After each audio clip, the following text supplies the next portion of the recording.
Good morning বন্ধুরা, তোমরা সবাই কেমন আছো? আশা করছি সবাই ভীষণ ভীষণ ভালো আছো।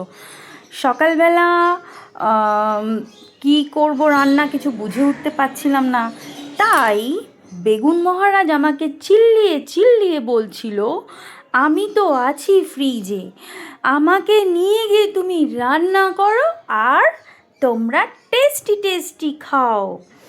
মানে রুটি দিয়ে বেগুন ভাজা, আলু ছোট ছোট কুচি করে কেটে, আর রসুনটাকেও ছাড়বে না, রসুনটাকেও টুকরো টুকরো করে কাটবে, ছোট্ট ছোট্ট করে কেটে আগে ফ্রাই করে তার ওপর অবশ্যই পেঁয়াজ ভাইকে তো ভুললে চলবে না।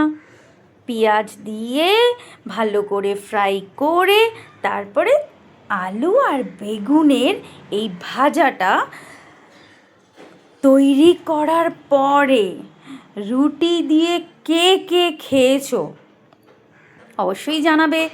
আমার ভীষণ ভালো লাগে।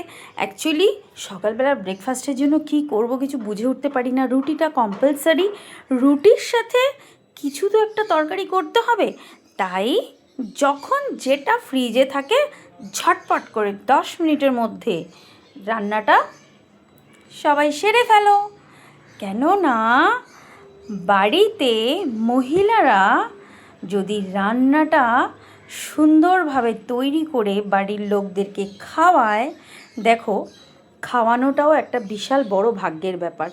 সবার কাছে সবাই থাকে না, কেউ বাইরে থাকে, কেউ মানে খায় না, অফিসে বেরিয়ে যায়, কিন্তু সত্যি রান্না করে সবাইকে খাওয়ানোটা ভীষণ ভীষণ ভালো লাগে। চলো আজকের মতন আমার ছোট্ট ব্লগটা এখানেই শেষ। টাটা বাই বাই, সবাই ভালো থেকো।